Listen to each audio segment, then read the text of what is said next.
Well, you know, as they try to hammer out some sort of an agreement, how are businesses preparing for August 2nd? With us now from Washington is Brant Imperatore, is a partner with the Cypress Group, advises clients based on policy and legislative changes. And I guess, Brant, the question for you is, you know, a lot of us who watch things from the perspective of business and or markets have been making an assumption all along that a deal will get done, that they'll raise the debt ceiling. They would never not do that, is what you hear from a lot of Wall Street people.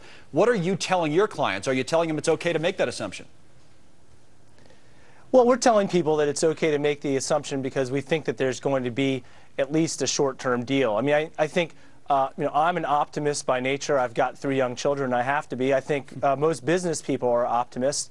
And they want to see a deal done. I mean, one of the problems that always exists is that we've got, you know, a fundamental disconnect between Washington, Wall Street, and Main Street, where, you know, people are left scratching their heads, wondering why in the world they can't come to some logical solution here. Yep. You know, and you looked at what happened earlier this week with the Gang of Six.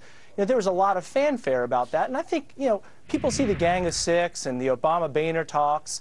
Simpson Bowles, we know what the grand bargain is going to look like eventually. It's just a question of when do we get there? And I don't think that we can get there. Yeah, we don't. We don't have time to score it.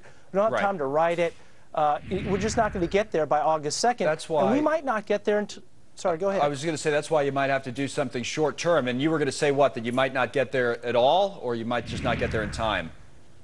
Well, I think you'll get something short term done, you know, dollar for dollar cuts. I mean, you know, something that gets us maybe out another 6 months is probably the most likely at the burn rate that we're going right now. But we might not get the grand bargain done until after the 2012 election.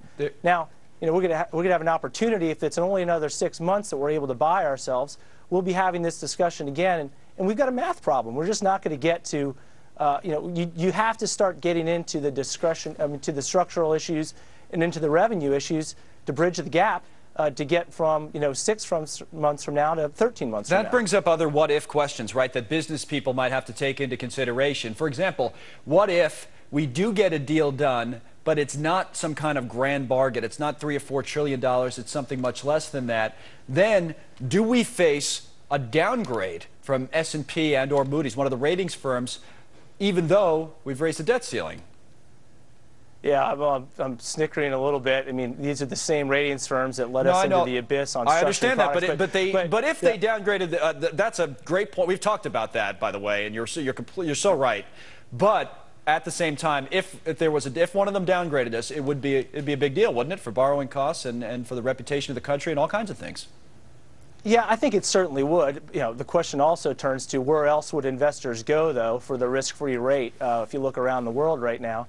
But, you know, as I said, I think the Gang of Six, the Obama-Boehner discussions, Simpson Bowles, I think that indicates to market participants that we know what the structure of the final deal is going to look like. Yep. And I hope that gives S&P and Moody's some comfort that we're going to have a structure and we're going to start tackling these issues in a meaningful way well before we get to a Greece problem, you know, 10 years from now. All right, Brant, good to see you.